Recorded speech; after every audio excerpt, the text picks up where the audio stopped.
கர்த்தரின் மகிமை வெளியரங்கமாகும். மாம்சமான யாவும் அதை ஏகமாய் காணும். கர்த்தரின் வாக்கு அதை உரைத்தது. கர்த்தருடைய மகிமை வெளியரங்கமாகும். தேவன் நம்முடைய வாழ்க்கையில அவருடைய மகிமையை வெளியரங்கமாக்க விரும்புகிறார். நம்முடைய வாழ்க்கையில இந்த மகிமையை வெளியரங்கமாக்கி நம்மளுடைய வாழ்க்கையின் மூலமாக அவர் மகிமைப்படுகிறார். நான் இன்னைக்கு ஆண்டவர் நேரடியா நிறைய காரியங்களை செய்யறது கிடையாது, மனுஷன் மூலமா தான் செய்யறாரு. அப்ப ஆண்டவரை ஆண்டவர் அறியாதவங்க உயர்த்துறதுக்கு, அவர் செய்கைகளை பார்க்கறதுக்கு ஆண்டவர் ஒரு கருவியா நம்மளை பயன்படுத்துறார். நம்ம ரொம்ப சிறப்பான ஒரு வாழ்க்கையில் இல்லைன்னா கூட ஆண்டவர் நம்முடைய வாழ்க்கையை சிறப்பாக்கி நம்ம அவரை மகிமைப்படுத்துறதையும் நம்ம உயர்த்தப்படுகிறதையும் இந்த ஊர்ல இருக்கிறவங்க எல்லாம் பார்த்து அதை ஆண்டவருக்கு மகிமை கொண்டு தெரிகிறது. நம்ம பிள்ளைங்க நல்லா படிச்சு பெரிய ஆளாயிட்டா என்ன ஆகும்? நம்மளுக்கு ஒரு பெருமை தான். இந்த போட்டிகள் எல்லாம் இப்போ ஸ்போர்ட்ஸு அந்த ஏதாவது ஒரு இதுலலாம் பார்த்தீங்கன்னா, இந்த ஸ்கூலில் பார்த்தீங்கன்னா அந்த பிள்ளையுடைய அப்பா அம்மாவுக்கு ஒரே சந்தோஷமா இருக்கும். என் பிள்ளை ஃபர்ஸ்ட் ஓடுறான்ல, என் பிள்ளை தான். அந்த பிள்ளை பாட்டுக்கு ஃபர்ஸ்ட் ப்ரைஸை வாங்கிட்டு கப்பெல்லாம் கொடுத்துட்டு மெடல்லாம் கொடுத்துட்டு அது போயிடும். இவங்களே கப்பு வாங்கின மாதிரி இவங்களுக்கு ஒரு பெருமை. எல்லாருக்கும் ஊருக்கெல்லாம் சொல்லிடுவாங்க ஃபோன் வச்சு, சும்மா இங்க இருந்து அங்க 100 மீட்டர் ஓடினதுல பெரிய விஷயம் அப்படின்லாம் நம்ம சொல்ல முடியாது. அவங்களுக்கு அது ஒரு பெருமை, மகிமை. நல்ல மார்க் வாங்கிட்டா எல்லாத்தையும் சொல்றான், பெரிய மார்க் வாங்கிட்டான், ஃபர்ஸ்ட் வாங்கிட்டான். இதெல்லாம் எதுக்கு? எங்க இருந்து வந்துச்சு? நம்ம அப்பா கிட்ட இருந்தா வந்துச்சு. ஆண்டவர் நம்மளை உயர்த்தி நம்ம பேரை பெருமைப்படுத்தி அதுல அழகு பார்க்கிறார். புரியுதுங்களா? அதனால இது வேணாம்னு சொல்லக்கூடாது. அதெல்லாம் வேணாங்க, நான் ஒன்றும் இல்லாமல் அப்படியே இருந்துக்க போறேன், எதுவும் தேவையில்லை, அதெல்லாம் அப்படியே இருந்துட்டு போகலாம், அப்படி விடக்கூடாது. அதுதான் பிசாசு பண்ற வேலை. பிசாசு அவங்க கிட்ட ஒண்ணும் கிடையாது, எல்லாத்தையும் திருடிட்டான். அதாவது மகிமைன்னு பேசணும்ல, இந்த மகிமைன்ற வார்த்தைக்கு பல அர்த்தம் இருக்குது. க்ளோரி அப்படின்னு, அதாவது க்ளோரினா அதுல பல அர்த்தங்கள் இருக்கிறது. பொதுவாகவே எந்த அர்த்தத்தை மட்டும் எடுத்துக்கிறாங்கன்னா, அந்த புகை மூட்டமா நிற்க முடியாமல் ஓ ஹல்லேலூயா அப்படின்னு இருக்கு பாருங்க, அதுவும் மகிமை தான். ஆண்டவருடைய பிரசன்னம் மகிமையாக வெளிப்படுகிறது. ஆனா அது மட்டும் இல்ல, நிற்க முடியாம போலாம், இங்க ஃபுல்லா மேக மூட்டமா இருக்கலாம், அப்படியே இடிலாம் வரலாம், நல்லா இருக்கும். ஆனா அது மட்டும் இல்ல, நிற்க கூட முடியலங்க. ஆண்டவருடைய மகிமை அவ்வளோ பயங்கரமா இருந்துச்சு. அது மட்டும் இல்ல, அதுதான் நான் சொல்ல வரேன். அதனால அதை பேசாததுனால அது இல்லைன்னு நினைச்சுக்காதீங்க. அதெல்லாம் நான் நம்புறேன், அதெல்லாம் இருக்குது. ஆனா அது கூடயே உங்களை தேவன் கனப்படுத்துகிறதும் மகிமை தான், உங்களை தேவன் உயர்த்துகிறதும் மகிமை தான், ஐஸ்வர்யத்தை தருகிறதும் மகிமை தான்.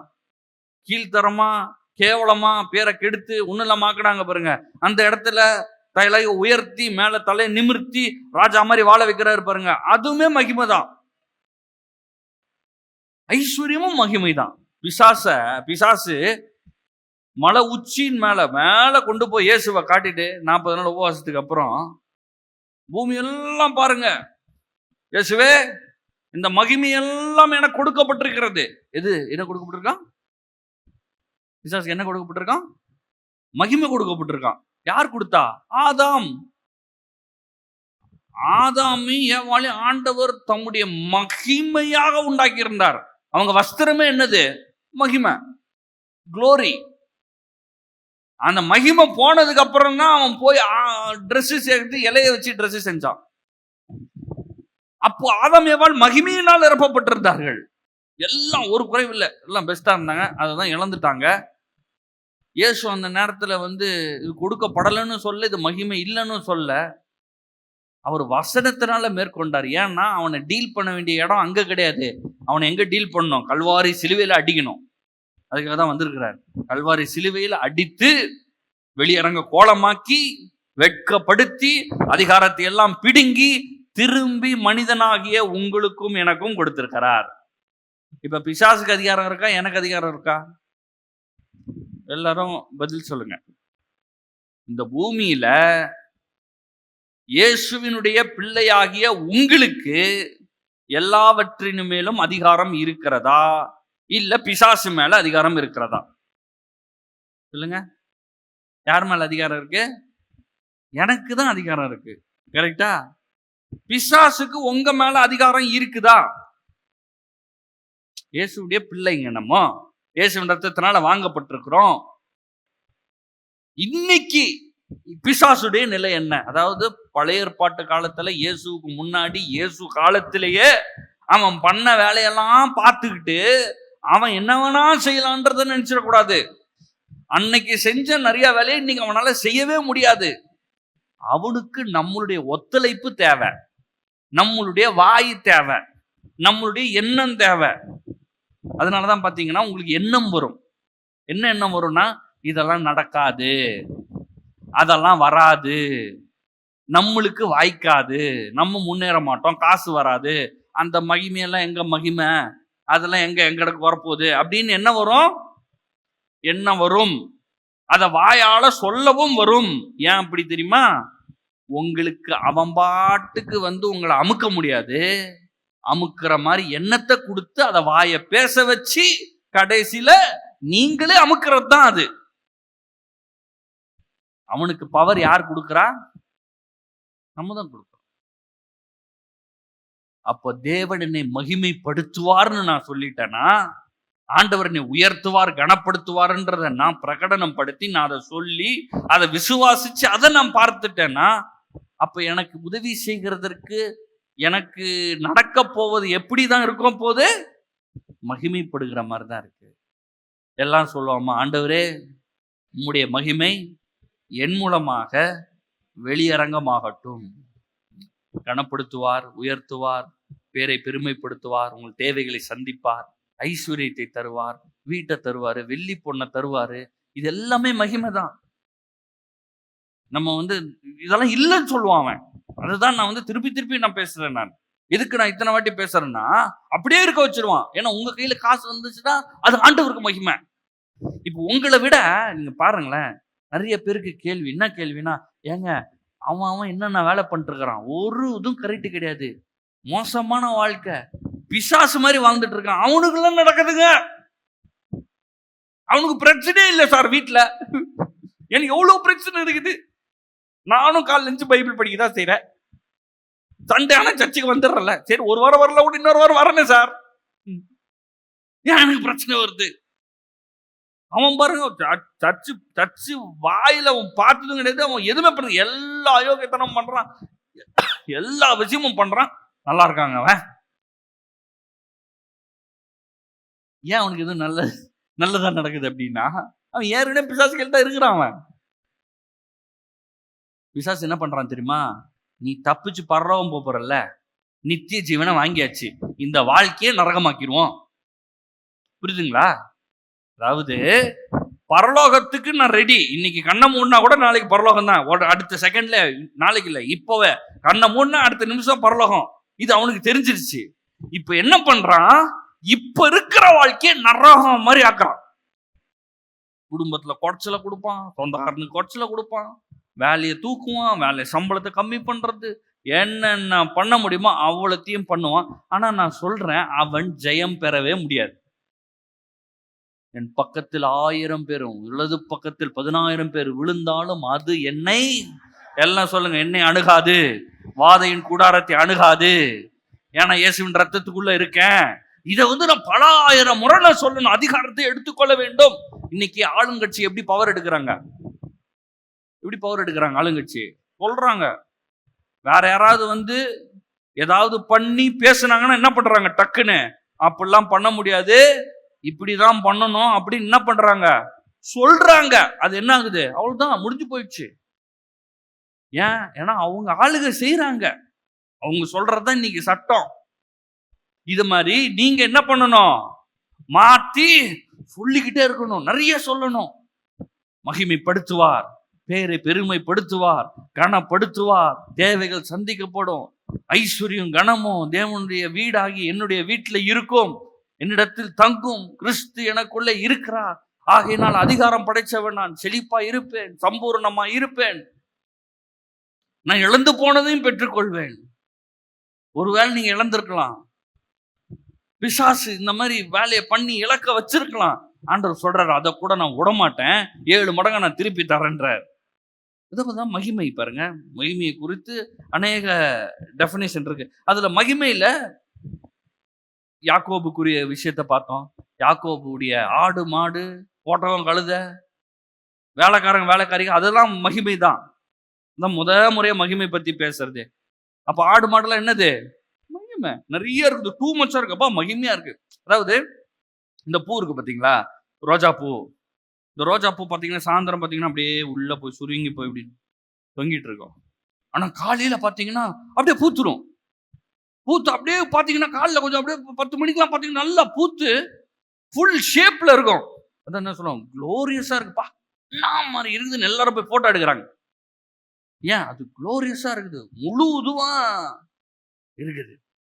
இது என்ன சொல்றாங்க, குளோரியஸ். அப்ப அதாவது ரொம்ப பிரம்மாண்டமா ஒரு வீடு பயங்கரப்பா மாளிகை மாதிரி கட்டி வச்சுக்கிறேன், என்ன குளோரியஸா இருக்குது அப்படின்றாங்க. இந்த குளோரின்ற வார்த்தை ஏதோ வெறும் புகை மூட்டம்ன்றது புரிஞ்சிடக்கூடாது. நீங்க அதுதான் சொல்றேன், இந்த வார்த்தையை கனப்படுத்துகிறதையும் உயர்த்தப்படுகிறதையும் மக்களுக்கு முன்பாக உயர்த்தப்பட்டு காட்சி பொருளாக இருப்பதற்கும் பயன்படுத்துகிற வார்த்தை. ஆண்டவர் என் மகிமையை உன் மூலமாக வெளிப்படுத்துவேன், என் மகிமை வெளியரங்கமாகும் அப்படின்னா சொல்றாருன்னா, நீங்க எதை எதிர்பார்க்கணும்? உயர்த்தப்பட்டிருப்பதை, இந்த பூமியில காட்சி பொருளாக இருப்பதை, பேர் பெருமைப்படுத்தப்படுவதை, தேவைகள் எல்லாம் சந்திக்கப்படுவதை என்ன பண்ண வேண்டும்? பார்க்க வேண்டும். அதுக்கடுத்து யாத்திராமம் 33:18 பார்க்கும்போது, மகிமை எனக்கு காண்பித்திருளும்னு மோசே கேட்டவுடனே ஆண்டவர் சொல்றாரு, நான் தயையை காட்ட போறேன், நான் நல்லது செய்ய போறேன்னு சொல்றேன். அப்ப ஆண்டவருடைய நன்மை எதுக்கு ஈக்குவல்? மகிமைக்கு.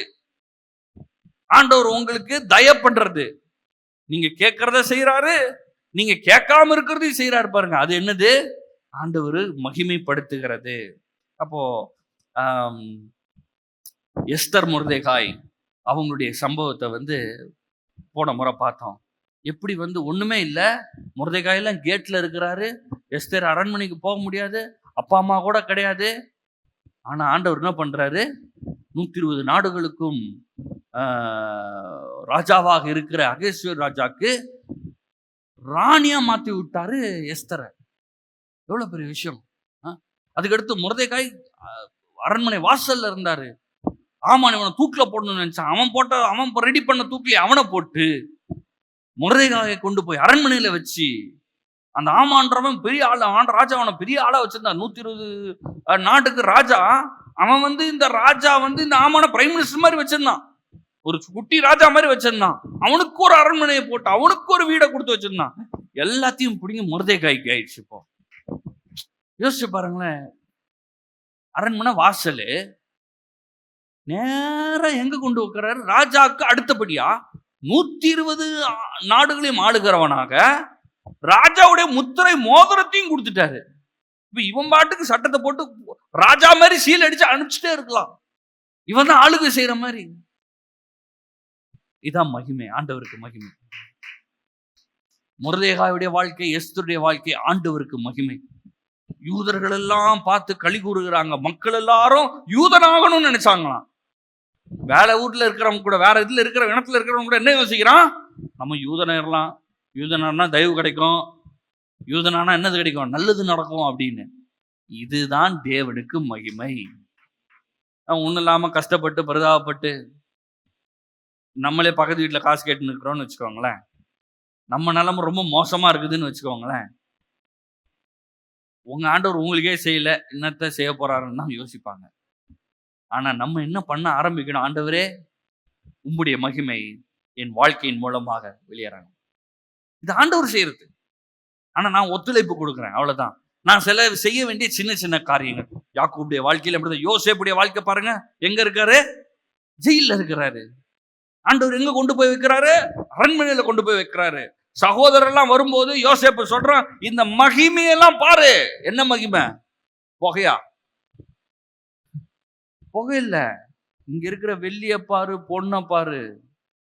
ஊருக்கே சாப்பாடு கொடுக்கக்கூடிய இங்க பார் பயிர்கள் இருக்குது, எல்லாம் சாப்பாடெல்லாம் இருக்குது, எல்லாத்தையும் போஷிச்சுட்டு இருக்கிறோம். எவ்வளவு ஆடம்பரம் இருக்குது பாரு. இது எல்லாத்தையும் போய் நம்ம அப்பா கிட்ட சொல்லு, இங்க இருக்கிற மகிமையெல்லாம் பார்த்துட்டு போய் சொல்லு அப்படின்றாரு. என்ன சொல்றாரு யோசேப்பு? எதுலையுமே குறைவில்லை. கனப்படுத்தப்பட்டு உயர்த்தப்பட்டு மேலோங்கி இருக்கிற இதை யாக்கோபுக்கு அறிவி. அப்ப மகிமனா என்னது? வெறும் புகை மூட்டம் இல்ல,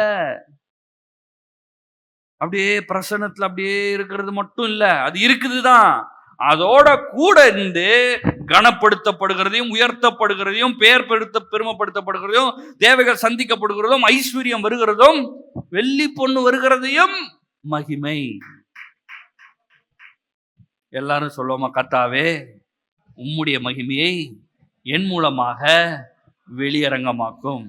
அப்ப நான் எதை எதிர்பார்க்கணும்?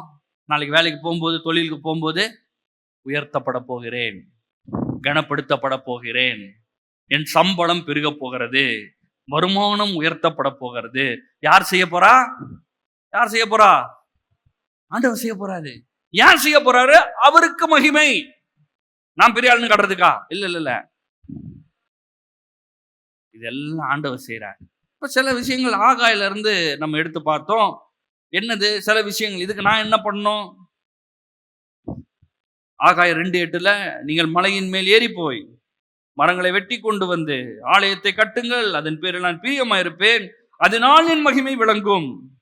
மரங்களை போய் வெட்டி, மரத்தெல்லாம் வெட்டி மலைக்கு மேல ஏறி போய் ஆலயத்தை கட்டுனா என் மகிமை விளங்கும்ன்றாரு. எப்படி அது? உங்க மலை ஏறணும். மலை ஏறினா ரொம்ப கஷ்டமான வேலை இல்ல.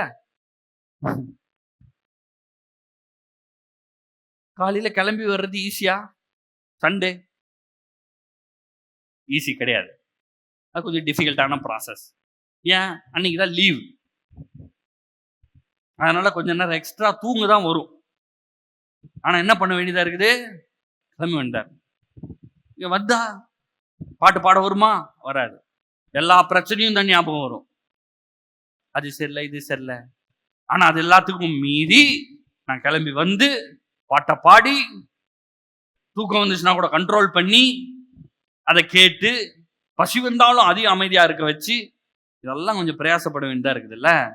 அதுதான் ஆண்டவர் சொல்றாரு, மலைக்கு ஏறு, மரத்தை வெட்டு. இது வீட்லயும் பண்ணோம். வேலையை முடிச்சுட்டு வரோம், வந்தோடனே தபால்னு படுத்துங்கணும்னு இருக்கும். ஆனாலும் வேதத்தை வாசிச்சு, ஆண்டவர் உடைய மகிமை வெளிப்பட வரும்னு சொல்லி, என்னை கனப்படுத்தி உயர்த்துவீர்னு சொல்லி, ஆண்டவரை துதிச்சு, ஆண்டவரை பாடி, அவர் பேர் பிரஸ்தாபத்தை உயர்த்தி, ஜெபம் பண்ணி, விசுவாசத்துல பேசி, அப்புறமா தான் என்ன பண்றோம்? தூங்குறோம். ஏன் அப்படி பண்றோம்? அதுதான் மரம் வெட்டுறது, மலைக்கு ஏறுறது. ஆண்டவர் என்ன சொல்றாரு? நீ அதை பண்ணிட்டல, இப்ப அடுத்து என்ன ஆகும்? என் மகிமை விளங்கும். மகிமை விளங்கும். உங்களுடைய வாழ்க்கையிலே ஆண்டவருடைய மகிமை விளங்கும். ஆகாய 2:3 முந்தின மகிமையை கண்டவர்கள் உங்களுக்குள்ளே மீந்திருக்கிறவர்கள் பாருங்கள், இதெல்லாம் ஒண்ணுமில்லாமல் இருக்கிறது அல்லவா? முந்தின ஆலயத்தின் மகிமையை பார்க்கிலும் பிந்தின ஆலயத்தின் மகிமை பெரிதா இருக்கும் என்று சேனையின் கர்த்தர் சொல்லுகிறார். நடுவுல பாத்தீங்கன்னா வெள்ளி என்னுடையது, பொண்ணும் என்னுடையது. எதுக்கு அது வருது நடுவுல?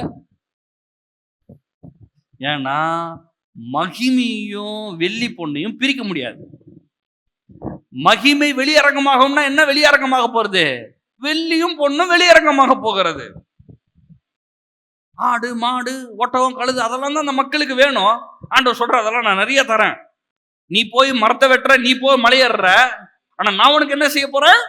வெள்ளியை தரப்போறேன், பொண்ணை தரப்போறேன், ஆடு, மாடு, ஒட்டகம், கழுது எல்லாம் தரப்போறேன்றார்.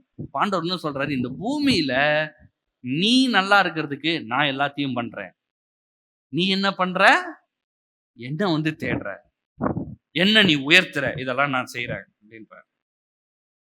அப்போ நம்மளுடைய வாழ்க்கையிலும் தேவனுடைய மகிமை வெளிப்படுவதற்கு தேவனை நோக்கி பாருங்கள், தேவனுக்கு கீழ்ப்படியுங்கள், தேவனை ஆதாரமாக வையுங்கள், தேவனோட நேரத்தை செலவு செய்யுங்க, அவருடைய வசனத்தை தியானிங்க. தேவன் உங்கள் மூலமாக மகிமைப்படுவார். ஏசாயா 60ஆம் அதிகாரம்.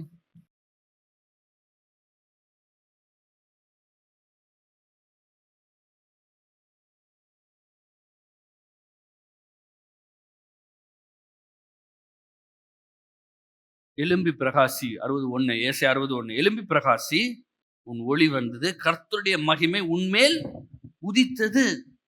இதெல்லாம் தீர்க்கதரிசி சொல்றாரு. எப்படி சொல்றாரு? எலும்பு, நீ எலும்பிரு, எழும்பி பிரகாசி. ஏன் பிரகாசி? ஆண்டவருடைய மகிமை உன் மேல என்ன ஆகிட்டு இருக்கு? உதிச்சிருக்கு. உங்க மேல மகிமை உதிச்சிருக்கு. பூமியில இருள் இருக்கும், காரிருள் ஜனங்களை மூடும். ஆனாலும் உண்மையில் கர்த்தர் உதிப்பார், அவருடைய மகிமை உண்மையில் காணப்படும். உங்களை பார்க்கறப்ப ஆண்டவருடைய மகிமை என்ன பண்ணும்? காணப்படும். உலகத்துல கடன்ல இருப்பான், உலகத்துல வியாதியில இருப்பான், உலகத்துல கஷ்டம் இருப்பான், பிரச்சனையில இருப்பான். ஆனா நீங்க அது நடுவுல மகிமையை வெளிப்படுத்துவீர்கள். என்னத்தை வெளிப்படுத்துவீங்க?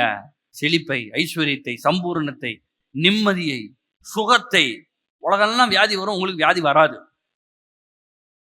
அவன் செத்தாலும் நீங்க சாக மாட்டீங்க. எல்லாம் சொல்லுங்க, நான் சாகாமல் பிழைத்திருந்து தேவனுடைய செய்கையை விவரிப்பேன். எல்லாம் சத்தமா சொல்லுங்க, நான் சாகாமல் பிழைத்திருந்து கர்த்தருடைய செய்கையை விவரிப்பேன். திருப்பி சொல்லுவோமா? நான் சாகாமல் பிழைத்திருந்து கர்த்தருடைய செய்கையை விவரிப்பேன். என்ன ஆண்டவர் ஆண்டவர் சுகமாக்குறவரு. வாதம் கூடாரத்தை அணுகாது. உலகத்துல வியாதி வரட்டும், உங்களுக்கு வராது. அதை ஃபர்ஸ்ட் உள்ள கொண்டு போயிருங்க. வாதையின் கூடாரத்தை அணுகாது, வியாதி எனக்கு வராது. ஏன்? ஆண்டவர் என் மூலமாக மகிமைப்பட போகிறார், மகிமைப்படுத்துவதற்காக என்னை வைத்திருக்கிறார். நான் தான் இயேசுவுக்கு மகிமை. 9 பாருங்க. அவர் உன்னை மகிமைப்படுத்தினார் என்று உன் பிள்ளைகளையும் அவர்களோட கூட அவர்கள் பொன்னையும் அவர்கள் வெள்ளியும் உன் தேவனாகிய கர்த்தரின் நாமத்துக்கென்றும் இஸ்ரவேலின் பரிசுத்தருக்கென்றும் தூரத்திலிருந்து கொண்டு வர தர்ஷீஷின் கப்பல்களும் ஏற்கனவே எனக்கு காத்திருக்கும். உங்களை பார்க்கறவங்களும் மகிமைன்னு சொல்லுவாங்க, உன் புள்ளைய பார்க்கறவங்களும் ஆண்டவருக்கு மகிமைன்னு.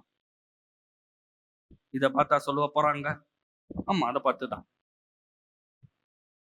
இது திருந்தவே திருந்தாதுங்க. இல்ல அது மகிமை தான். இன்னைக்கு திருந்தாத மாதிரி இருக்குது. ஆனா அது என்னது? ஆண்டவருக்கு மகிமை. அது என்ன சொல்லணும்? நானு சொல்லணும். என் பிள்ளையை பார்த்து, அவன் வச்சிருக்கிற வெள்ளி பொண்ணெல்லாம் பார்த்து, அப்ப என்ன அர்த்தம்? அவனுக்கு வெள்ளி பொண்ணெல்லாம் இருக்க போகுதுன்னு அர்த்தம்.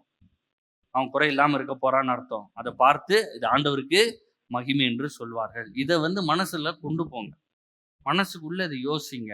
இதை பாருங்க, இது ஆப்போசிட்ல தான் போராடணும்.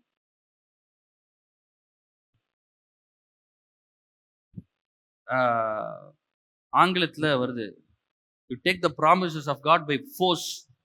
பலவந்தம் பண்ணுகிறவர்கள் சுதந்திரிப்பார்கள்னு இருக்குது. அதாவது என்னன்னா, போய் அச்சு பூச்சி சண்டை போட்டு ஐயோ ஒரே போராட்டமா தையோ அடி என்ன அடி சார் அப்படி இல்லை. அப்பா வாழ்க்கை முடிக்கிறதுக்குள்ளப்பா முடிஞ்சு போச்சாப்பா, அது இல்லை. அது கல்வாரிசில இயேசு பண்ணிட்டாரு. இப்ப போய் போராடு எடுன்னா ஒன்னு எல்லாரும் அப்படியே கிறிஸ்தவங்க பாருங்க, எல்லாத்தையுமே ஒரு எக்ஸ்ட்ரீமா கொண்டு போய் விட்டுறாங்க. ஜபம்னு உடனே என்ன பண்ண ஆரம்பிச்சிடுறாங்கன்னா, முட்டியை போட்டு தேக்க ஆரம்பிச்சிடுறாங்க. உங்க முட்டிலையா பதில் இருக்கு? சொல்லுங்க, உங்க முட்டியில பதில் இருக்கா? நீங்க முட்டி போடுங்க, இல்ல உட்காருங்க, அதெல்லாம் நான் சொல்ல வரல. முட்டிலாம் போடுறது, கை கூப்புறது, கண்ணை மூடுறது எல்லாமே பிசிக்கலா ஷட் டவுன் பண்றதுக்கு. புரியுதா? கண்ணை ஏன் மூடுறோம்? கண்ணா மூடலைன்னா இந்த ஃபேனு பறக்குதா, லைட்டு ஓடுதா, இந்த லைட்டு எங்க வாங்கினாங்க, கருப்பா இருக்குது, ஒரு மாதிரி மங்களா எரியுது, ஏன் உங்க தூசி சுத்திக்கிட்டே இருக்குது, இந்த மாதிரிலாம் மைண்ட்ல ஓடும். அதுக்கு தான் கண்ணை மூடணும். கண்ணை மூடனா எதுவுமே தெரியாது. நான் கண்ணை மூடினதுனால ஆண்டவர் பதில் கொடுப்பாரு. இல்ல இல்ல இல்ல இல்ல கண்ணை இங்க பிசிக்கலா இருக்கிற எல்லா அட்டென்ஷனையும் நேச்சுரலா இருக்கிறத ஷட் டவுன் பண்றோம். நல்ல நீட்டு நிமிந்து இப்படியே படுத்து ஸ்தோத்திரம் கர்த்தாவே அப்படின்னா அடுத்த ஸ்தோத்திரம் வரதுக்குள்ளே தூக்கம் வந்துடும். கரெக்டா? அதனாலதான் என்ன பண்றோம், ஒரு பொசிஷனுக்கு வரோம், ஒரு ப்ராப்பரான ஒரு பொசிஷன். கொஞ்சம் கையான்னு கத்திட்டு இருக்கிற இடத்துல போயிட்டு ஸ்தோத்திரம் ஜோம் பண்ண போறேன்னா உட்கார முடியாது. அதுக்குதான் வேதத்துல போட்டு அதை அரை கதவெல்லாம் போட்டுன்னு கொஞ்சம் ஓரமா சைலண்டா இருக்கிற மாதிரி போ. அதுக்கு என்ன பண்றது? வீட்டுல எல்லா நேரமும் கதவை போட்டு இருந்தீங்கன்னா அப்புறம் யார் சமைக்கிறது? இல்ல யாருக்கு வேலைக்கு போறது? ஓரளவுக்கு வீட்டுல ரூமே இல்லை, என்ன பண்றது? ஒன்றும் பண்ண முடியாது. அப்படி ஓரமா போய் உட்கார வேண்டியதுதான். மெயினா அறக்கதை விது, இந்த கண்ணை மூடு, காதை மூடு, அதெல்லாத்தையும் ஷட் டவுன் பண்ண கொண்டு வா. அப்ப எல்லாத்தையுமே கொண்டு வந்து இதுதான் செய்யறதுனாலதான் பதில். அது எல்லாமே நேச்சுரல், இதெல்லாம் இயற்கையா பண்றது. இது எல்லாத்துக்கும் மேல கல்வாரி சிலுவையில இயேசு எல்லாத்தையும் செஞ்சு முடிச்சிட்டார். நான் முட்டி போடுறதுக்கு முன்னாடி, முட்டி போடுங்க பிரச்சனை இல்லை, முட்டி போடுறதுக்கு முன்னாடி என்ன ஞாபகம் வரணும்? இயேசு எனக்காக எல்லாவற்றையும் செய்து முடித்திருக்கிறார். இயேசு எல்லாத்தையும் செஞ்சு முடிச்சிட்டாரு. அதனாலதான் நான் இப்ப என்ன பண்ண போறேன்? ஜெபம் பண்ண போறேன். உட்கார்றதுக்கு முன்னாடி இந்த ஒரு தெளிவு வேணும், எனக்கு வேணும். அதோட தான் நான் ஜெபம் பண்ண போறேன். அப்ப நான் ஜெபம் பண்ணும்போது என்ன ஆகுது? என் எண்ணங்கள் இது எல்லாத்தையும் அது கொஞ்சம் டைம் எடுத்துக்குது. இதெல்லாம் வந்து நீங்க பிராக்டிஸ் பண்ணணும், சரிங்களா? சிலர் இப்படி உட்காந்து இப்படி கண்ணை மூடினோடனே அப்படியே தூங்கிடுவாங்க. ஏன் அப்படின்னா, இவங்க பாடிக்கு வந்து இவங்களை பொறுத்த வரைக்கும் அமைதியா இருந்தா தூங்கணும்னு மைண்டுக்கு கமாண்ட் கொடுத்துருது. புரியுதுங்களா? எத்தனை பேருக்கு புரியுது? நம்ம சும்மா உட்கார்ற நேரம் எப்ப தெரியுமா? படுக்க போறதுக்கு ஒரு 2 நிமிஷத்துக்கு முன்னாடி. கரெக்டா? இப்ப பெண்களா இருந்தா பாத்திரம் கழுவி சமைச்சு அதை பண்ணி இதை பண்ணி துவைச்சு எல்லாம் பண்ணி இருப்பாங்க. ஆண்களா இருந்தா என்ன பண்ணுவாங்க? அங்க போவாங்க, இங்க போவாங்க, அப்படி போவாங்க, இப்படி போவாங்க, வீட்டுல பேசுவாங்க எல்லாம். இப்போ அமைதியா இப்படி உக்காந்த உடனே, அதனாலதான் சர்ச்சில் வந்தா தூக்கம் வருது. ஏன்னா அமைதியா இருக்கும்ல. அப்போ பிரெயின் என்ன சொல்லுது? நீ அமைதியா இருக்க, தூங்கு. பண்ணிட்டு கண்ணை மூடி, கர்த்தாவே என் பேரை நீ பெருமைப்படுத்த போறீ, என்னை மகிமைப்படுத்த போறீ, என்னை கனப்படுத்த போறீ அப்படின்ற வாயை திறந்து சொல்லுங்க. அப்புறம் ஒரு 2 நிமிஷமாவது உட்காந்து யோசிச்சு பாருங்க, கனப்படுத்தினதுன்னா என்ன? எப்படி கனப்படுத்துவார் அப்படின்னு சொன்ன உடனே உங்களுக்கு என்ன ஞாபகம் வரும்? அரிசி வச்சுட்டு வந்தோமே, வெத்துருச்சா வேகலையா? போய் ஃபர்ஸ்ட் அரிசி ஆஃப் பண்ணிட்டு வாங்க. அப்புறம் திருப்பி உட்காருவீங்க. உட்கார்ந்த உடனே என்ன வரும்னா, அந்த துணியை போட்டுமா இல்லையா? அப்போ ஒரு பேப்பர் எடுத்து எழுதிக்கோங்க, துணியை போட வேண்டும். ஏன்னா இதெல்லாம் வந்து என்னன்னா பிராக்டிஸ் பண்ணணும். உங்க மூளை வந்து இன்ஸ்ட்ரக்ஷன்ஸை கொடுத்துட்டே இருக்கு. ஏன்னா சும்மாவே இருக்க முடியாதுல்ல உங்களால. சரி, துணி போட வேணும்னு எழுதியாச்சா? எழுதணும்னா திருப்பி ஸ்தோத்திரம் ஆண்டவரே நீர் எவ்வளவு நல்லவர் அப்படின்னு யோசிக்கிறப்ப, நம்ம சித்தப்பா காலையில போன் பண்ணாரே, திருப்பி கூப்பிடவே இல்லை, சித்தப்பாக்கு போன் பண்ண வேண்டும், பேப்பர்ல எழுதி வச்சிரு. இப்ப நீங்க எழுதிட்டீங்கன்னா உங்க மூளைக்கு என்ன அர்த்தம் ஆயிருது? ஓ, இவன் பண்ணிட்டான் போல அந்த வேலைய அப்படின்னு அது நினைச்சுக்கும். இது மாதிரி 10 விஷயம் வரும். ஸ்தோத்திரம் ஆண்டவரே அப்படின்னீங்கன்னா தான் உங்க பையன் ஹோம்ஒர்க் பண்ணவே இல்லையா, அந்த ஸ்கூல் ஃபீஸ் கட்டணுமா, போன மாசமே கட்டலையே, அது ஏன் எப்ப ஞாபகம் வருது பாரு. எப்ப ஞாபகம் வருதுன்னா, நீ சும்மா இருக்கும்போது எல்லாம் ஞாபகம் வரும். இது ஃபர்ஸ்ட் நாள்ல வராது, எல்லாத்தையும் எழுதி வச்சுக்கோங்க. பிராக்டிஸ் பண்றதுக்காக சொல்றேன். ஏன்னா தேவனுடைய வார்த்தை இரவும் பகலும் தியானிக்கிற மனுஷன் பாக்கியவான், அவன் செய்வது எல்லாமே வாய்க்கும். நம்ம வசனத்தை தியானிக்கல, அதை தவிர மற்றதை தியானிச்சுட்டு இருக்கிறோம். என்ன தியானிக்கிறோம்? அது நடக்க மாட்டேது, இது நடக்க மாட்டேங்குது, ஸ்தோத்திரம் ஸ்தோத்திரம்ப்பா ஏசப்பா ஸ்தோத்திரம் ஆண்டவரே. அப்புறம் ஞாபகம் வருது, பில்லு கட்டல ஆண்டவரே, பில்லு கட்டல. அப்போ தியானமே வசனம் இல்லை. பில்லு கட்டல, அவன் சரியில்லை, சித்தப்பா வரமாட்டான், பெரியப்பா முறைச்சிக்கிட்டான். அவங்க கிட்ட நம்ம பேசி என்ன கதைன்னு கேட்கணுன்றத பேப்பர்ல எழுதிருங்க. ஜோம் பண்றப்பதான் ஞாபகம் வரும், அவன் அன்னைக்கு ஒரு மாதிரி பார்த்துட்டு போனானே, அதை எழுதிருங்க. எழுதி எல்லாம் ஓரமா வச்சுட்டு அப்புறம் உட்காருங்க. இப்போ அவள்தான் எல்லாம் ப்ராசஸ் பண்ணி முடிஞ்சிருச்சு. அதுக்கு மூளைக்கு இதை பிராக்டிக்கலா சொல்றேன், உங்களுக்கு புரியுதுங்களா? இதுதான் நம்ம டெய்லி இதை பண்ணிட்டோம்னா, உக்காந்து இப்படி பண்ணும்போது ஆண்டவரே ஸ்தோத்திரம் அப்படின்னு யோசிக்கும் போது என்னுடைய கற்பனையிலே என்னுடைய சிந்தனையில இந்த வசனத்துக்கு ஒரு பெரிய இடம் வைக்கும். இதுதாங்க வெற்றிக்கு வழி. ஆண்டவர் உங்கள் மூலமாய் மகிமைப்படுவதற்கு இதுதான் வழி. யோசேப்புக்கு அதனாலதான் சொப்பனத்தை தராரு. என்ன சொப்பனம் தராரு? நட்சத்திரங்களாம் தராராமா. அந்த நட்சத்திரத்தெல்லாம் வந்து இவனை பாக்குதாமா, சூரிய சந்திரனும் உன்னை பாக்குதாமா. அப்புறம் அரிக்கட்டெல்லாம் இருக்குதாமா, அந்த அரிக்கட்டெல்லாம் இவனை வந்து வணங்குதாமா. சொப்பனத்தை கொடுத்துட்டாரு. யாக்கோபுக்கு ஆடு பெருக்கிறதுக்கு அதுக்கு ஒரு சொப்பனம் தேவதூதன் வந்து திட்டம் போட்டு தரான். அப்போ ஆண்டவர் இதெல்லாம் பண்றாரு. ஏன் பண்றாரு? உங்களுடைய எண்ணம், உங்களுடைய வாழ்க்கையில உங்க வார்த்தை, இதெல்லாம் ரொம்ப முக்கியம். அது இல்லாம மகிமைப்பட மாட்டார். இல்லாட்டி என்னது, இந்த நல்ல காலம் பிறக்க போகுது நல்ல காலம் பிறக்க போகுதுன்னு சொல்லுவாங்க பார்த்தீங்களா, அந்த மாதிரி தான் நானும் சொல்லிட்டு இருப்பேன். நீங்களும் நல்லா இருக்கு நல்லா இருக்கு அப்படின்ட்டு நீங்களும் போயிருவீங்க. புரியுதுங்களா? போன வருஷம் மாதிரி இந்த வருஷம் இருக்கக்கூடாது. இல்ல, மகிமைப்படுத்துவார்னா என் மூலமா மகிமைப்படுவார். வெள்ளியும் என்னுடையது பொண்ணும் என்னுடையது. வெள்ளி பொண்ணு மூலமா மகிமைப்படுவார்னா எனக்கு வெள்ளி பொண்ணு வரணும். வெள்ளி பொண்ணு வரணும்னா ஃபர்ஸ்ட் வெள்ளி பொண்ணு இங்க போகணும். இங்க வெள்ளி பொண்ணு போறதுக்கு ஏகப்பட்ட தடைகள் இருக்கும். நீங்க இப்ப நான் சொன்னத இன்னைக்கு சாயந்தரம் மத்தியானம் சாப்பிட்டு பண்ணுங்க. 10 நிமிஷம் மினிமம் ஸ்டார்ட் பண்ணும்போது ஒரு 10 நிமிஷம் கண்ணை மூடி நீங்க தூங்காம இருந்துட்டீங்கன்னா ரொம்ப சூப்பரான விஷயம். கண்ணை மூடின உடனே அப்படியே தூக்கத்துக்கு இழுத்துட்டு போயிடும். ஏன் தெரியுமா? அவன் உட்காரவே இல்லை 10 நிமிஷம் கூட. சும்மா அங்க போனியா இங்க போனியா சும்மா உட்காந்துட்டு இருந்தா எப்படி சார்? ஐயோ, ரொம்ப முக்கியமான விஷயம் நான் இப்ப பேசுறது. நான் இதை ரொம்ப நாள் கழிச்சு பேசணும்னு நினைச்சேன், அது வந்துருச்சானா நீங்கள் பாக்கியவான்கள். அப்போ தேவன் மகிமைப்படுத்துவார் அப்படின்றத என் வாழ்க்கையில கற்பனை பண்ணி பார்க்க வேண்டும். என்னை உயர்த்துகிறதை பார்க்க வேண்டும். அதாவது இன்னைக்கு காசு இல்லைன்னா கூட அதை கற்பனை பண்ணி பாருங்க. இது ஆண்டவர் செய்து முடிப்பார்னு பாருங்க, செய்து முடித்ததாக பாருங்கள். அன்னைக்கு தாவீது கரடியை கொண்டாச்சு, சிங்கத்தை கொண்டாச்சு, கோலியாத்து முன்னாடி நிக்கிறான். அவனை கொல்லல, அவன் பக்கம் போகல, அவன் மேல ஒரு அம்பு எய்யல, அவன்கிட்ட பேசல, எதுவுமே பண்ணல. நேரா ராஜா கிட்ட போடுறான்.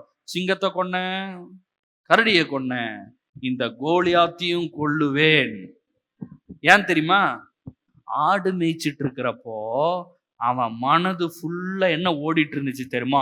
1000 பேர் வந்து உழட்டும், 10000 பேர் வந்து உழட்டும், அது என்னை அணுகாது. உடன்படிக்கை செய்யப்பட்டிருக்கிறேன். இஸ்ரவேல் ஜனத்தான், யூத மார்க்கத்தான், என் தாத்தா என் பூட்டன் அவன் ஆபிரகாம் ஆண்டவர் ஆசீர்வதிச்சு தேர்ந்தெடுத்து உடன்படிக்கை பண்ணுகிறார். என் மேல ஒருத்தன் கைய வச்சான், ஆண்டவரே கைய வைக்கிற மாதிரி என் பக்கத்துல எவனாவது வந்தான், ஆண்டவரே வந்து நிப்பார். இத வந்து என்ன பண்றாப்ல? தியானிச்சுக்கிட்டே இருக்காப்ல. தியானிச்சு வசனத்தை தியானிச்சு. அதனாலதான் சங்கீதம் 1 போட்டிருக்காரு, இரவும் போலும் கர்த்தரை வைத்து தியானமா இருக்கிற மனுஷன் பாக்கியவான், நீர்கால் ஓரமா நடப்பட்டு இருக்கிறான்னு. நல்ல வாழ்க்கை. அவன் இளெல்லாம் உதிராது, எப்போதும் கனி தருகிற வாழ்க்கை. இந்த தாவீது அவனுடைய வாழ்க்கையில மகிமைப்படுத்தப்படுகிறான்.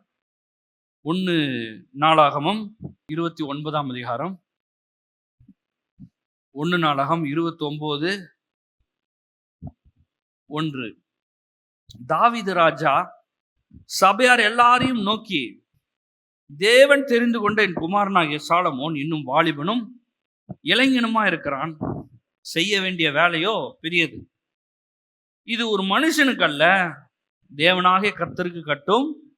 வாழ்க்கையில கடைசியில பேசுறாரு பாருங்க 2வது வசனத்துல, நான் என்னால இயன்ற மட்டும் என் தேவனுடைய ஆலயத்துக்கு என்று பொன் வேலைக்கு பொன்னையும், வெள்ளி வேலைக்கு வெள்ளியும், வெண்கல வேலைக்கு வெண்கத்தையும், இரும்பு வேலைக்கு இரும்பையும், மரவேலுக்கு மரத்தையும், பதிக்கப்படத்தக்க காந்தியுள்ள கற்களையும், பருவரண கற்களையும், விலையேறப்பெற்ற சகலவித ரத்தினங்களையும், வெண்கற்போளங்களையும், கோமேதக முதலிய கற்களையும் ஏராளமாக சவதரித்தேன். யாரு?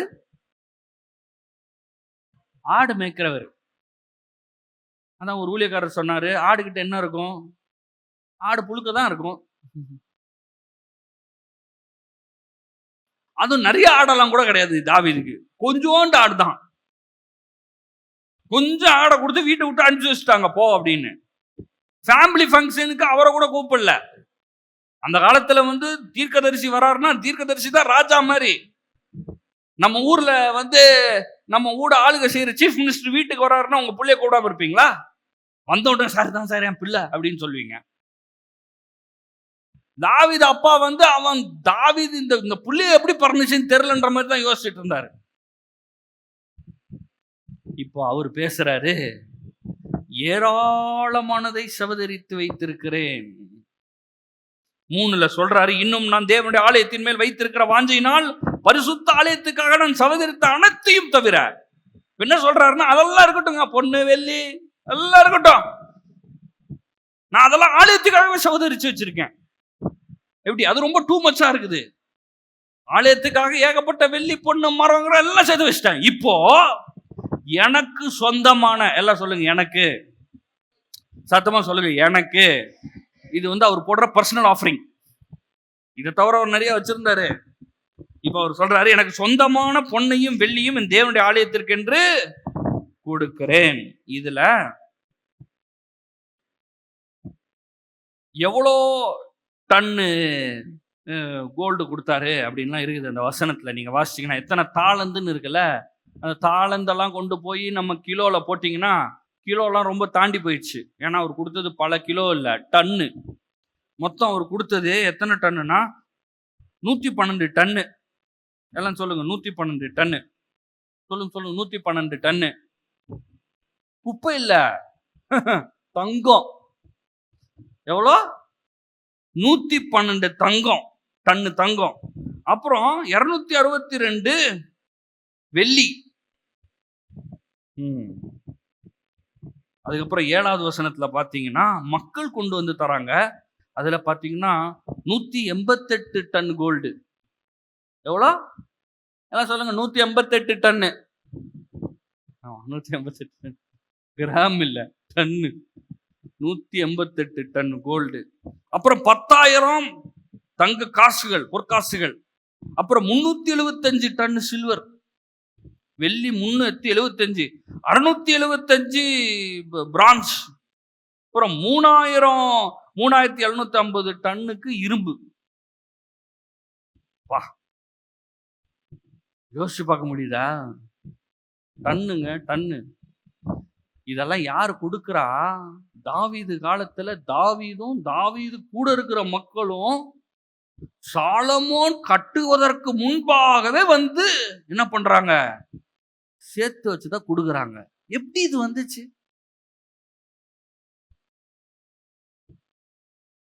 ஒரு நாள் ராஜா உடன்படிக்கை பெட்டிய ஒரு வீட்டுல வச்சிருந்ததை கொண்டு வரும்போது சட்டை கிட்ட எல்லாம் கழட்டி போட்டு டான்ஸ் ஆட ஆரம்பிச்சிட்டார். ஆண்டோடைய பிரசன்னம் தான் அது. ஆண்டோடைய பிரசத்துல ஆடி பாடி உதிச்சு ஆடுறாரு. என்னன்னா அவ்வளோ ஒரு சந்தோஷம். ஆண்டவர் என்னை இந்த அளவுக்கு உயர்த்தி வச்சிட்டார், ஒண்ணும் இல்லாமல் இருந்து கொண்டு வந்து நிப்பாட்டி இருக்கிறான்னு சொல்லிட்டு. 21வது வசனம் பாருங்களேன். இப்போ இதெல்லாம் செலுத்தி முடிச்சுட்டாங்க. வெள்ளி பொண்ணு ரொம்ப ஜாஸ்தி, எல்லாம் டன்னு டன்னா குத்துக்கிறாங்க. எல்லாம் படுத்து தூங்க வேணாமா, நிறைய குத்துக்கிறோம் அப்படின்னு உள்ள. 21ல பார்த்தீங்கன்னா கர்த்தருக்கு பலியிட்டு மறுநாளிலே சர்வாங்க தகன பலியாக 1000 காளைகளையும். 1000 காளைய சும்மா நேற்று உட்காந்து கணக்கு போட்டா ஒரு 5 கோடி வருது. காளை மாடு, சும்மா சாதாரண காளை மாடு, பயங்கரமான காளை மாடுலாம் இருக்குது நம்ம ஊர்ல. ஒரு காளை மாடே சரணத்துல 2 லட்சம் 3 லட்சத்துக்கு விற்கிறாங்க. அப்படிலாம் போட்டிங்கன்னா எங்கேயோ போயிடும். ரொம்ப நார்மல் ரேட்டு போட்டிங்கன்னா அதோடைய வெயிட் போட்டு 5 கோடி வருது. 1000 ஆட்டுக்கடா, அது ஒரு 2 கோடி. அப்புறம் 1000 ஆட்டுக்குட்டி, அது அப்புறம் அது ஒரு 1 கோடி. அப்ப நேத்து தானுங்க குத்திங்க, திருப்பி இன்னைக்குமா வந்து கொடுக்கணும்? சும்மா ஒரு 8 கோடிக்கு பலி செலுத்திட்டு போறாங்க. இந்த ஆடெல்லாம் கூட்டு வர்றதுக்கு எவ்வளவு பெரிய பிளான் பண்ணணும். 1000 மாடை கொண்டு வந்து நிப்பாட்டணும், 1000 ஆடை கொண்டு வந்து நிப்பாட்டணும், அதை ஒருத்தனா பலி செலுத்தணும், ரத்தம் எவ்வளோ ஓடும். என்ன இது நடக்குது? ஆராதனை செய்யறாங்க ஆண்டவர். வாசிக்கிறேன், கவனிங்க. இதெல்லாம் பண்ணிட்டு இவ்வளோத்தையும் கொடுத்துட்டு சொல்றாரு, 10வது வசனத்துல சொல்றாரு, சபை அனைத்தின் கண்களுக்கு முன்பாக கர்த்தருக்கு ஸ்தோத்திரம் செலுத்தி சொன்னது, எங்கள் தகப்பனாகி இஸ்ரவேலின் தேவனாகிய கர்த்தாவே, சதா காலங்களிலும் தேவருக்கும் ஸ்தோத்திரம் உண்டாவதாக. இது சும்மா இன்னைக்கு வந்துட்டு டன்னு கணக்கா கோல்ட போட்டு டன்னு கணக்கா சில்வரா போட்டுட்டு 1000 ஆடை மாடை அடிச்சுட்டு திடீர்னு படக்குன்னு வர்ற வார்த்தை இல்லைங்க. இதுதான் அவருடைய தியானமே. முறையா தங்கத்தை ஆஃபரிங் பண்ணல அவரு. இததான் வாழ்க்கையின் பொழப்பாவே வச்சு செஞ்சிட்டு இருந்தார் அவரு. வாழ்க்கை ஃபுல்லா அவர் என்ன பண்ணிட்டு இருந்தாரு? ஆண்டவர் சொல்றாரு, என் இருதயத்துக்கு ஏற்றவன்னு சொல்றாரு தாவீத. ஏன் சொல்றாரு? அவர் எப்பயுமே துதிச்சிட்டு தான் இருந்தாரு. சங்கீதம் 119 இதை எடுத்து நீங்க வாசிச்சீங்கன்னா பெரிய அதிகாரம் வேதத்துல. ஃபுல்லா தேவனுடைய வசனம், இருதயம், ஆண்டவர் இதை பத்தி தான் மாத்தி மாத்தி வரும். நம்ம ஆளுங்களுக்கே என்ன சொல்லுவாங்க? பா நீ காலைல எழுந்து ஒரு சங்கீதத்தையாவது வாசிப்பான்னுவாங்கல்ல. என்ன ஆண்டவரை துதிக்கிறது தான் நிறைய இருக்கும். அதுல கஷ்டமா இருக்குது, ஆனா கூட கர்த்தாவே ஸ்தோத்திரம், இதெல்லாம் நீ மாற்றிடுவீரு, நீர் பெரியவர், வானம்லாம் பார்த்தா இவ்வளோ பெருசா இருக்குது, காட்டு புஷ்பம் எப்படி இருக்குது, செடி நல்லா இருக்குது, மரம் நல்லா இருக்கு, இதெல்லாம் நல்லா வச்சிருக்கிறதே, என்ன நீ நல்லா வச்சிருக்க மாட்டியா? பாடிட்டே இருக்காரு தாவீது. இப்ப சொல்றாரு, கர்த்தாவே, எல்லாரும் நம்மளும் சொல்லுவோமா? எல்லாரும் சொல்லுவோமா? கர்த்தாவே, மாட்சிமையும் வல்லமையும் மகிமையும் ஜெயமும் மகத்துவமும் உம்முடையவைகள். என்னென்ன மாதிரி வார்த்தையை பயன்படுத்துறாரு பாருங்களேன். பெரிய ராஜாங்க, யோசிச்சு பாருங்க. நம்ம ஆளு சும்மா ஒரு 100 ரூபா கொடுத்துட்டோன்னா கையில பிடிக்க முடியாது. அவன் நடக்கிறதையும் அவங்க இதையும் பார்த்தீங்கன்னா அவ்வளவுதான். சும்மா ஒருத்தருக்கு 100 ரூபா கொடுத்துட்டு இவங்க பண்ற அலட்டல் இருக்கு பாருங்க. கோடான கோடி கணக்கு போட்டு சொல்றாங்க, $20 பில்லியன். பில்லியன், மில்லியன்லாம் இல்ல, பில்லியன். கோடான கோடான கோடி கோடி. சும்மா போட்ட கால்குலேட்டரே தாங்க மாட்டேங்குது மொத்தமா போட்டா. அவ்வளவு டன்னு கணக்கா வெள்ளியும் பொன்னையும் கொடுத்துட்டு ஆடு மாடெல்லாம் கைவலிக்க வெட்டி ஆயிரமா கோடி கணக்கான ரூபா செலுத்தி பலி செலுத்தி சொல்றாரு, கர்த்தாவே, மாட்சிமை வல்லமை மகிமை ஜெயம் மகத்துவம் எல்லாம் உம்முடையவைகள். அதனாலதான் அத்தனை டன் கோல்டு வந்திருக்காரு. கர்த்தாவே, ராஜ்யமும் உம்முடையது, தேவரீர் எல்லாருக்கும் தலைவராய் உயர்ந்திருக்கிறேன், ஐஸ்வர்யமும் கனமும் உம்மாலே வருகிறது, தேவரீர் எல்லாவற்றையும் ஆளுகிறவர், உம்முடைய கரத்திலே சத்துவம் வல்லமையும் உண்டு, எவரை மேன்மைப்படுத்தவும் பலப்படுத்தவும் உம்முடைய கரத்தினாலே ஆகும். இப்போதும் எங்கள் தேவனே, நாங்கள் உமக்கு ஸ்தோத்திரம் செலுத்தி உமது மகிமையுள்ள நாமத்தை துதிக்கிறோம்.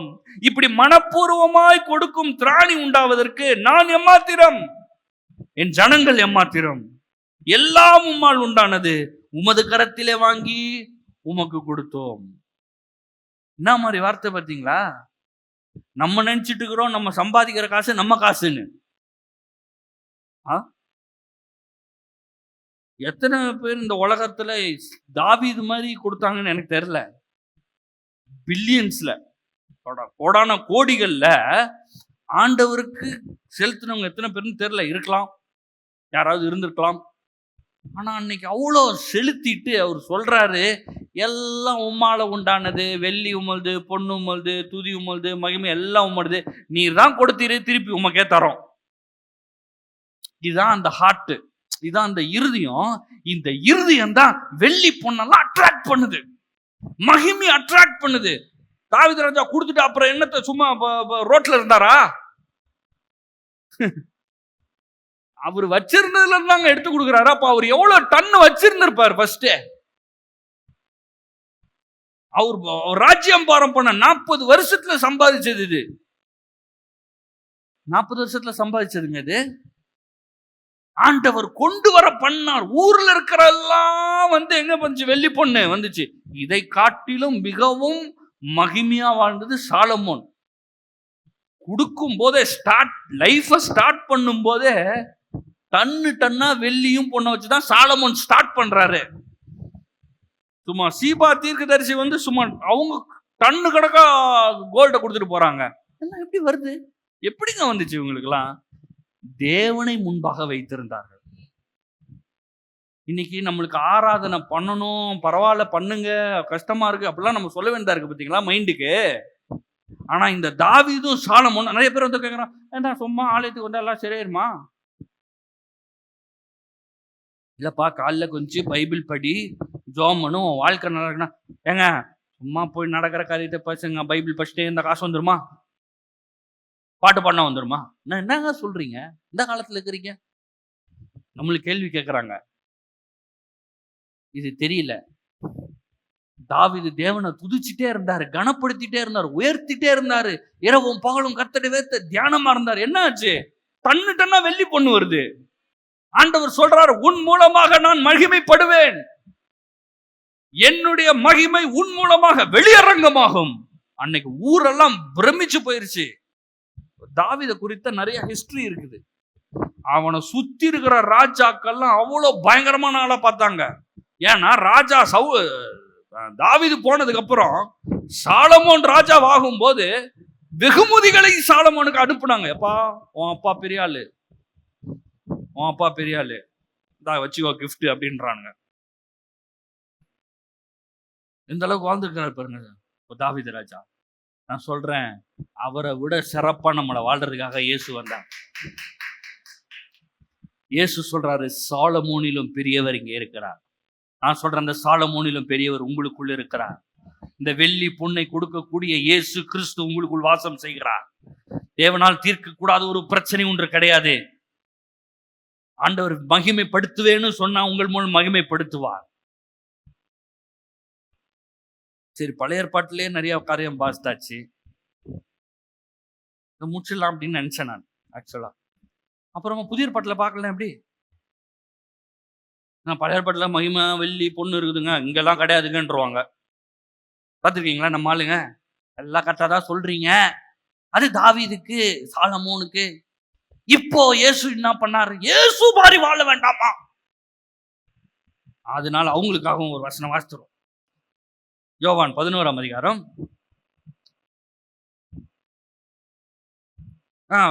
யோவான் 2, அதுக்கு அடுத்து வரும். அதுக்கு யோவான் 2:11. யோவான் 2:11. இவ்விதமாக இயேசு இந்த முதலாம் அற்புதத்தை கலிலேயாவில் உள்ள கானா ஊரிலே செய்து தம்முடைய மகிமையை வெளிப்படுத்தினார். என்ன வெளிப்படுத்தினாராமா? சொல்லுங்க, என்ன வெளிப்படுத்தினாராமா? மகிமையை வெளிப்படுத்தினாராம். எப்படி மகிமையை வெளிப்படுத்தினாரு? சொல்லுங்க, எப்படி மகிமையை வெளிப்படுத்தினாரு? ஒரு மேகமூட்டத்தை உண்டாக்கி இருக்க வேணாமா? உண்டாக்கலாம், தப்பு கிடையாது. இயேசு நடந்து வரும்போது அப்படியே சுத்தி மேகம், அப்படியே இடிலாம் வருது. இந்த எஃபெக்ட்ஸ் பார்த்துருக்கீங்களா? படத்துல எல்லாம் எஃபெக்ட்ஸ் காட்டுவாங்க பார்த்தீங்களா? அப்படியே நடந்து வரும்போது அப்படியே ஷிட்லாம் போகும். அந்த மாதிரி இயேசு நடந்து வரும்போது அப்படியே மேக மூட்டத்துல அப்படியே மேல இப்படி உருண்டையா அப்படியே சூரியன் மாதிரி வச்சுக்கிட்டு அப்படியே ஷிர்க்குன்னு போச்சுன்னா எல்லாருமே பார்த்து, ஓ தேவகுமாரன் அப்படின்னு வணங்கிட்டு இருப்பாங்க. ஏசு அந்த மாதிரிலாம் பண்ணல. ஏசு என்ன பண்றாரு தெரியுமா?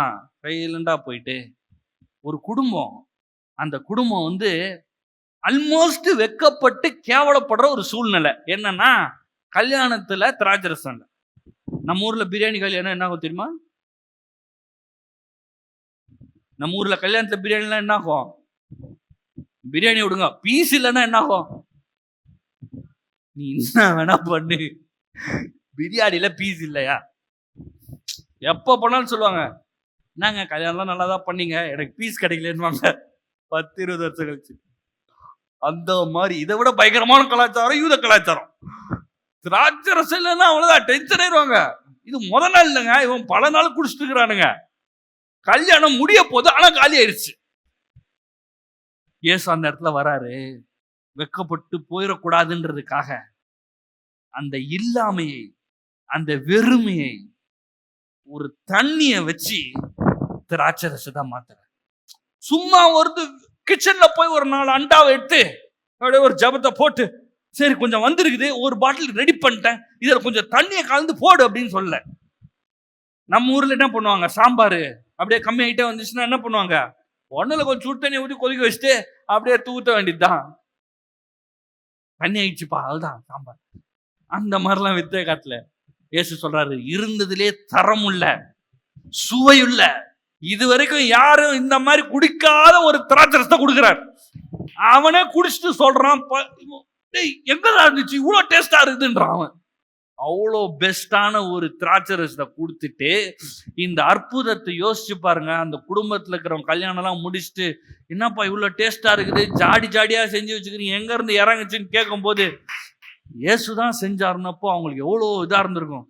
எங்க வாழ்க்கையில அவமானத்தையும் நிந்தையும் இல்லாமாக்கி அவன் பார்சல்லாம் கட்டிட்டு போயிருப்பாங்கல்ல. ஆறு கச்சா அடிச்சு ஏதாவது எடுத்துட்டு போ, குடி குழி என்னமோ பண்ணு. எல்லாம் அவங்க எல்லாம் ஆச்சரியப்பட்டு இருப்பாங்க. திராட்சை ரசம் வந்து லக்ஸுரி, திராட்சை ரசம் வந்து ஆடம்பரத்தை குறிக்குது. இவ்வளவு டூ மச்சா வச்சிருக்கா ரொம்ப பெரிய ஆள்பா அப்படின்லாம் நினைச்சிருப்பாங்க. இந்த அளவுக்கு உயர்த்தி விட்டது இயேசு. இந்த அற்புதத்தை எதற்கு செய்தாரா? தம்முடைய மகிமையை வெளிப்படுத்துவதற்காக. உங்கள் வாழ்க்கையில் தேவன் அற்புதத்தை செய்வார். தண்ணி திராட்சரசம் மாறின மாதிரி உங்க வாழ்க்கையில சாதாரணமா இருக்கிறது பிரமாண்டமாய் மாறும். எதற்கு? தேவன் மகிமைப்படுவதற்கு. எல்லாம் சொல்லுங்க, ஆண்டவரே இதை நான் விசுவாசிக்கிறேன். இயேசு செஞ்சாருங்க. பழைய ஏற்பாட்டு அது ஆபிரகாம், அது ஈசாக், அது யாக்கோபு, அது எல்லாம் ஆவிக்குரியது, அவங்க எல்லாம் முடிஞ்சு போயிட்டாங்க. சரி, இயேசு ஏன் செஞ்சாரு? இயேசு ஏன் செஞ்சாரு? மொத அற்புதம் ஏன் வீட்டுல போய் செய்யறாரு? இதுல என்ன ஆவிக்குரியது? தண்ணியில தான் ஆவிக்குரியது இருக்கா? தண்ணியில என்ன ஆவிக்குரியது இருக்கு? திராட்சை ரசத்துல என்ன ஆவிக்குரியது இருக்குது? குறையில என்ன ஆவிக்குரியது இருக்குது? நம்ம ஆளுங்க வந்து ஆவிக்குரியது அதே ஸ்பிரிச்சுவலா பேச மாட்டீங்களே. தண்ணியில என்ன ஸ்பிரிச்சுவல் இருக்கு சொல்லுங்க, நீங்களே சொல்லுங்க. குறைவு என்னங்க? எல்லாம் வீட்டுல போய் குடிங்கன்னு சொல்லிருக்கேன் தானே. எல்லாம் கத்தருக்கு சோத்திரம், எல்லாம் கண்ணை மூடி ஜோம் பண்ணுங்க, எல்லாம் ஜோம் பண்ணுங்க, சோத்திரம் சோத்திரம், எல்லாம் சரியாயிடுச்சு, எல்லாம் போங்க வீட்டுக்கு போய் குடிச்சு நல்லா பட்டுங்கன்னு சொல்லி அனுப்பிச்சிருக்கலாமே. ஏன் அங்க குறைய நிறைவாக்குனாரு? ஒரு குடும்பம் தானே, வெக்கப்பட்டு போட்டோம். ஆமாப்பா என்ன பண்றது, வெக்கப்பட்டாங்க சோத்திரம் அப்படின்னு போக வேண்டியதானே. மொத அற்புதத்தை ஒரு குடும்பத்துக்கு போய் அந்த குடும்பம் வெக்கப்படக்கூடாது, அந்த குடும்பம்ல இருக்கிற எல்லாமே அப்படியே உண்டக்கூடாதுன்னு சொல்லிட்டு அங்க இருக்கிற எல்லாமையே நிறைவாக்கி ஆடம்பரமாக்கி பிரம்மாண்டமாக்கி விட்டு அவருடைய மகிமை வெளிப்படுத்துகிறார். கடைசியில போட்டிருக்குது, அவருடைய சீஷர்கள் அவரிடத்தில் விசுவாசம் வைத்தார்கள். இயேசுவை நம்புறதுக்கே, அவருடைய மேல இருக்கிற அந்த மகிமையை வெளிக்காட்டுறதுக்கே அற்புதம் தேவைப்பட்டுச்சு.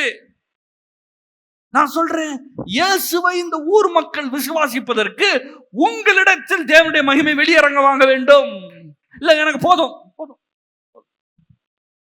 எதுவுமே வேணாம், எனக்கு நான் கரெக்டா சாப்பிட்டுக்கிறேன், டெய்லி 2 இட்லி சாப்பிடுறேன், சோத்திரம் கரெக்டா 2 இட்லி, நைட்டு கூட இப்பெல்லாம் சாப்பிடுறது இல்லை. ஏன்? அதான் மாவு இல்லை சார், நாளைக்கு வேணும்ல. ஐயோ யப்பா, ஏன் பக்கத்து வீட்டில் இருக்கிறவனுக்கும் ஒரு 2 இட்லி கொடுத்தா என்ன, அவனு சாப்பாடு இல்லாமல் இருக்கிறானே. ஏன் ஒரு இட்லி கடை இல்லை, இட்லி ஃபேக்டரி கூட போடுங்களேன். அதெல்லாம் ரொம்ப எப்படி அதெல்லாம் பண்றது? நம்ம அப்படி நினச்சிக்கிட்டோம், நம்மளை அப்படியே மட்டுப்படுத்திக்கிட்டோம், அப்படியே வாழ்ந்துட்டு போறோம். நான் சொல்றேன், அதற்காக நம்ம இல்லைங்க. நம்ம பெரிய காரியங்களை இயேசுவுக்காக செய்யணும். ஏன்? அது மூலமா தேவனுடைய நாமம் மகிமைப்படணும். அதான் மகிமைங்க. ஆண்டவர் மூலமா மகிமைப்பட விரும்புகிறார். யோவான் 11ஆம் அதிகாரம் 40ல ஒரு மோசமான நிலைமை. என்ன நிலைமைனா, இயேசுடைய ஃப்ரெண்டு, அவங்க வீடு வந்து மார்த்தாள், மரியாள், லாசர், 3 பேர் இயேசுடைய ஃப்ரெண்ட். லாசர் வந்து உடம்பு சரியில்லாம ஆயிடுச்சு. இயேசு சொல்றாங்க, இயேசுவே உன் நண்பர் வந்து உடம்பு சரியில்லாம இருக்கிறாரு. ஆனா இயேசு அங்கே இருக்கிறார். அப்புறம் 4 நாள் செத்தே போயிட்டாரு. ஆனா இப்ப போறாங்க, போனா இப்ப எங்க இயேசு வந்து எழுப்ப போறாரு. இப்ப என்ன சொல்றாங்க, நாத்தம் அடிக்கும், என்ன நினைச்சிட்டாங்க, இயேசு சும்மா போய் கடைசியா பார்த்துட்டு வர போறாரு போல. 4 நாள் லேட்டா வந்தார்ல, சரி கடைசியா ஒரு முறை பார்த்துட்டு கதவை சாத்திடுவோம். இயேசு அதுக்காக வந்தாரு, அதுக்கு வரல, உயிரோட எழுப்ப வந்துக்கிற. அவர் சொல்றாரு, நான் எழுப்ப போறேன். ஒன்னு அவங்க சொல்றாங்க, ஆமா ஆமா எழுந்திருப்பாரு, அப்புறமா எந்திரிப்பாரு. அப்புறமா கதையெல்லாம் கிடையாது, இப்போ எழுப்ப போறேன். அதுக்கு சொல்றாரு இயேசு அவளை நோக்கி, நீ விசுவாசித்தால் தேவனுடைய மகிமையை காண்பாய் என்று நான் உனக்கு சொல்லவில்லையா? எல்லாம் நீங்க எல்லாரும் சேர்ந்து இப்ப சொல்லுங்க, நான் விசுவாசிக்கிறேன். எல்லாம் சத்தமா சொல்லுங்க, நான் விசுவாசிக்கிறேன். சத்தமா நான் விசுவாசிக்கிறேன். சத்தமா நான் விசுவாசிக்கிறேன். நான் சொல்றேன், தேவனுடைய மகிமை உங்கள் மேல் வெளிப்படும். தேவனுடைய மகிமையை காண்பீர்கள். ஆண்டவரே சொல்லுங்க, ஆண்டவரே நான் விசுவாசிக்கிறேன், ஆண்டவரே உம்முடைய மகிமையின் மூலமாக வெளியரங்கமாகட்டும், வெளிப்படுத்தும். நீ விசுவாசிக்கணும், அவ்வளவுதான். நீங்க பிரயாசம் பட்டு அதை பண்ணி இது அப்படி ஒண்ணுமே இல்லைங்க. விசுவாசிங்க. விசுவாசிக்கிறதுக்கு தான் இந்த ஸ்டெப் நான் சொல்லி கொடுத்தேன், ஞாபகம் இருக்கு பார்த்தீங்களா? மனசுலயே யோசிக்கணும் அதை. ஆனா மனசுல யோசிக்க விட மாட்டான். என்ன சொல்வான், நீ காய்கறி வாங்கிட்டியா, பருப்பு வாங்கிட்டியா, குக்கர் வந்து சாப்பாரு, தண்ணியை வச்சு சாப்பாரு, அங்க போய் பில்ல கட்டினியா, மாமா கிட்ட பேசினியா, சித்தப்பாட்டா பேசினியா, இதேதான். சும்மாவே உட்கார விட மாட்டான் அவங்கள. ஆனா சும்மா உட்காரணும். தாவீதை ஞாபகம் வச்சுக்கோங்க, சும்மா உட்கார்ந்துட்டு இருந்தாரு, ஆடு மேய்ச்சிட்டு இருந்தாரு, அமைதியா உட்கார்ந்துட்டு இருந்தாரு. அவர் சொல்றாரு, ஆடை பாக்குறாரு, ஆடை பார்த்துட்டு சொல்றாரு, இந்த ஆடை எவ்வளவு சூப்பரா நான் புல்லெல்லாம் மேய்ச்சி ரொம்ப பந்தோஸ்தா பாத்துக்கிறேன், அதே மாதிரிதான் ஆண்டவர் என்ன பாத்துக்கிறாரு. நான் ஆடுக்கு இருக்கிறதுல பெஸ்டான புல்லுக்கா போய் இதுக்கு வந்து புல்லு தேடி கொடுக்குறேன். அதுக்கப்புறம் அது புல்லு சாப்பிட்டோன்னு அப்படியே போயிட்டு ஆத்துக்குள்ள போய் விடுறது இல்லை, ஆத்துல போய் விடுவாங்க, ஆத்துல போட்டா ஆடு அடிச்சுட்டு போயிடும். அப்படியே ஸ்டில் வாட்டர்ஸ், அம்மந்த தண்ணீர், அப்படியே ஆடாம சேம இருக்குல்ல, அதுல கொண்டு போய் விடுறேன். ஏன்னா அங்க என்ன பண்ணும், அந்த ஆடு தண்ணி குடிக்கும். அப்புறம் இந்த ஆட்டு தூங்கும் போது இந்த ஆடை வந்து இவன் பார்த்துக்கிட்டு இருக்கிறான். ஏதாவது மிருகம் வருதா, ஏதாவது வருதா, கோல் வச்சுக்கிறான் கையில. வல்லுநர்கள் என்ன சொல்றாங்கன்னா, இந்த மேய்ப்பர்கள் அந்த கோலை வச்சு எவ்வளவு பெரிய மிருகம் வந்தாலும் அடிப்பாங்களாம். இப்படி ஒரு வீசுனா ஒண்ணு அந்த மிருகம் செத்துரும், இல்லாட்டி கழுத்துல போய் அப்படியே மாட்டிக்கும். அவ்வளவுதான், ஒண்ணு இல்லாம ஆக்கிடுவானுங்க. இந்த கோல்ல வச்சுட்டு அவ்வளோ ஜிம்னாஸ்டிக்ஸ். இவர் சொல்றாரு, தாவீது இங்க பார், இந்த ஆடை பார்த்துக்கிற மாதிரி கர்த்தரே நீரே மேய்ப்பரா இருக்கிறீர், என்ன நீர் பார்த்துக்கிறீர். ஆடை பார்த்தா கூட அவனுக்கு என்ன ஞாபகம் வருது, இந்த மாதிரி தியானிக்கிறாரு, இந்த மாதிரி வசனத்தை பார்க்கிறாரு. நீங்களும் நான் சொல்றேன், ஆண்டவர் இப்படி பாருங்க. அதனாலதான் டன்னா வெள்ளி பொண்ணெல்லாம் கொட்டுறாரு, அதெல்லாம் ஒண்ணுமே இல்லை. அவர் சொல்றாரு, நீர் தான் கொடுத்தீரு, திருப்பி உமக்கே தரேன்ற. பெரிய வீடா கட்டுங்க, பெரிய வீடா கட்டுங்க, நிறைய நிலங்களை வாங்குங்க, கார் வாங்குங்க, ஆண்டவர் உங்களுக்கு நிறைய காசு தருவாரு. வாயை திறந்து சொல்லுங்க, இதெல்லாம் உம்மாலே வந்தது, இதெல்லாம் உம்முடையது தான். நீங்க எவ்வளவு பெரிய ஆளாவனா இருக்கலாம், எவ்வளவு காசு வேணும் வச்சுக்கலாம், ஆண்டவருடைய மகிமை உங்கள் மேல் வெளியிறக்கமாகும். ஆண்டவர் செய்யணும்னு விரும்புகிறார், ஆடம்பரமா செய்ய விரும்புகிறார். இதை நம்ம என்ன பண்ணணும், விசுவாசிக்க வேண்டும். சங்கீதம் 35:27 என் நீதி விளங்க விரும்புகிறவர்கள் கம்பீரித்து மகிழ்ந்து தமது ஊழியக்காரரின் சுகத்தை விரும்புகிற கர்த்தருக்கு மகிமை உண்டாவதாக என்று எப்போதும் சொல்ல கடவர்கள். என்ன சொல்றாரு, நீதி விளங்க விரும்புகிறவர்கள் கம்பீரித்து மகிழ்வார்கள். நல்லா கம்பீரிச்சு சத்தமா ரொம்ப ஜாலியா ரொம்ப சந்தோஷமா சொல்லுவாங்களாம். என்னன்னு சொல்லுவாங்கன்னா, ஊழியக்காரர் சுகத்தை விரும்புற யாரு, நம்ம எல்லாரும் ஊழியக்காரங்க, நம்மள தேவனுடைய பிள்ளைகள். இன்னைக்கு இயேசுவின் ரத்தத்தின் மூலமா அது சொல்றது, சுகத்தை விரும்புகிற கர்த்தருக்கு மகிமை. ஆங்கிலத்துல ரொம்ப சூப்பரா வருது, it takes pleasure in the prosperity. வெறும் சுகம் போட்டாங்க தமிழ்ல, ப்ராஸ்பெரிட்டி எல்லாமே சேர்ந்தது. சுகம், செழிப்பு, சம்பூர்ணம், ஏராளம், தாராளம், பணம், வெள்ளி, பொண்ணு எல்லாம் வந்திருக்குது. அவர் சொல்றாரு, who takes pleasure. ஆண்டவருக்கு உங்கள் சுகத்தின் மேல் ஒரு சந்தோஷம், உங்கள் செழிப்பின் மேல் ஒரு சந்தோஷம். இதுக்கு என்ன சொல்றாரு, கம்பீரித்து மகிழ்வார்களாக. ஒருவேளை இன்னைக்கு காலையில் நான் சொல்றேன், உங்க வாழ்க்கையில இப்ப நான் சொன்னது எதுவுமே இல்லாம இருக்கலாம். ஆண்டவர் என்னுடைய செழிப்பில் பிரியமா இருக்கிறார், சுகத்தில் பிரியமா சொல்றீங்க, ஆனா எதுவுமே இல்ல. நீங்க ஒண்ணு பண்ணலாம், கம்பீரித்து மகிழலாம். எல்லாரும் கம்பீரிச்சு மகிழலாம்.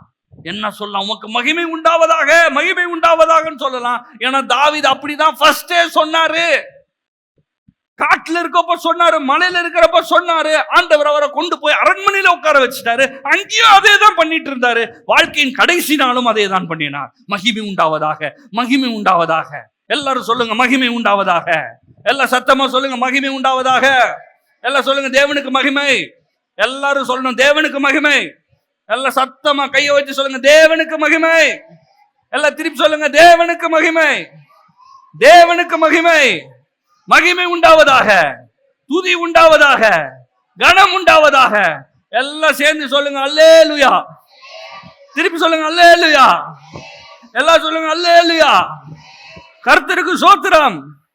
திருப்பி சொல்லுங்க, கர்த்தருக்கு ஸ்தோத்திரம். மகிமை உண்டாவதாக.